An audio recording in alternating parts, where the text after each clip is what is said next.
Allez les amis, on est parti pour voir comment démontrer en terminale qu'un point appartient à une droite dans un énoncé où on vous a donné une figure et des petites relations. On se fait ça tout de suite. Il faut bien que vous compreniez que dire qu'un point appartient à une droite, c'est ce qu'on a mis sur la fiche, c'est exactement la même chose que de dire que les points M, E et C sont alignés, et ça, c'est exactement la même chose que de dire que les vecteurs ME et MC, ou alors ME et EC, peu importe, sont collinéaires. Donc nous, c'est ça qu'on va s'attacher à faire ici. On va montrer que ME, ça vaut quelque chose fois EC.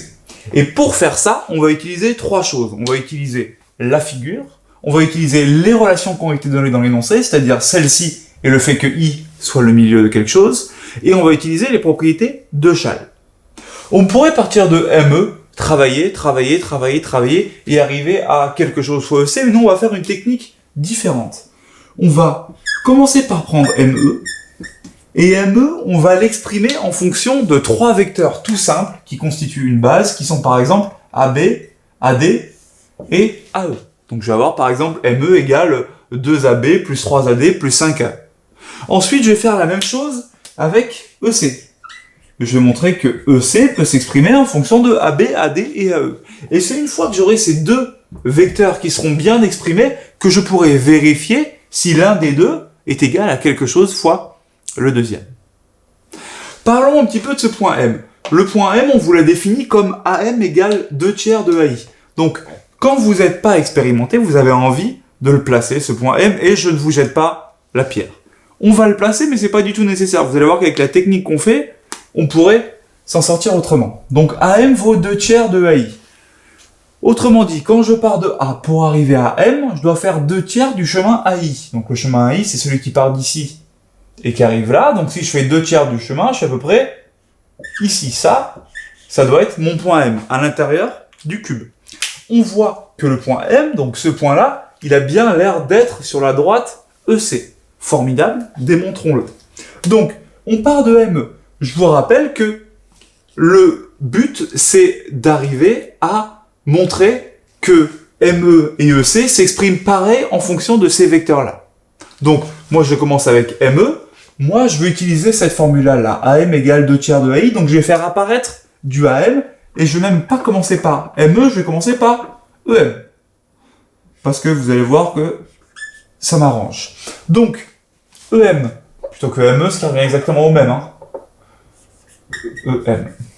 Donc, mon vecteur EM, je vais dire que c'est tout simplement EA plus AM. Je vais faire un arrêt par le point A. Pourquoi? Parce que je vais faire apparaître ce AM que j'ai envie d'utiliser.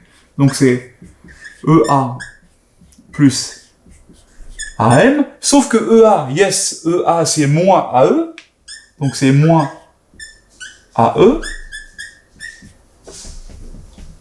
Super, c'est AE, un des trois vecteurs que je voulais utiliser, plus AM qui vaut 2/3 de AI. Donc plus 2/3 de AI. Oui, sauf que mon vecteur AI c'est AE plus EI. Donc ça me fait moins AE plus 2/3 de AE plus EI. Et là, je me dis, bon, j'ai moins AE plus 2/3 de AE plus EI. Donc, je vais développer cette parenthèse-là. Donc, ça me fait moins AE, lui, il bouge pas, plus 2/3 de AE plus 2/3 de EI. Jusque-là, tout va bien. Oui, mais sauf que moins AE plus 2/3 de AE, moins 1 AE plus 2/3 de AE, moins une pomme plus 2/3 d'une pomme, ça me fait moins 1/3 de AE.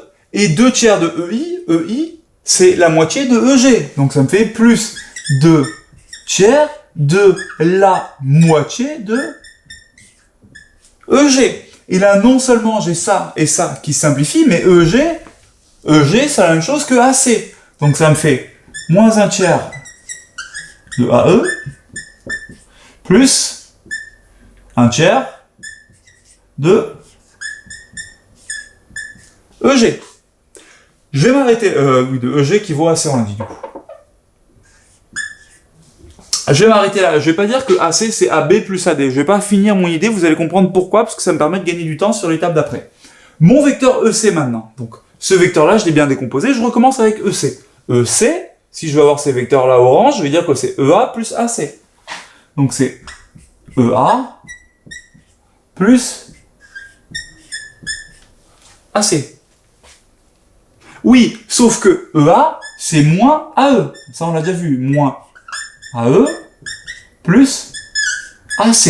Et là, vous vous dites, mais attendez, AE, AC, ça me dit quelque chose. AE, AC, moins AE, AC, moins AE, AC. Ah, mais en fait, ce que j'ai là, c'est 1 tiers de moins AE plus AC.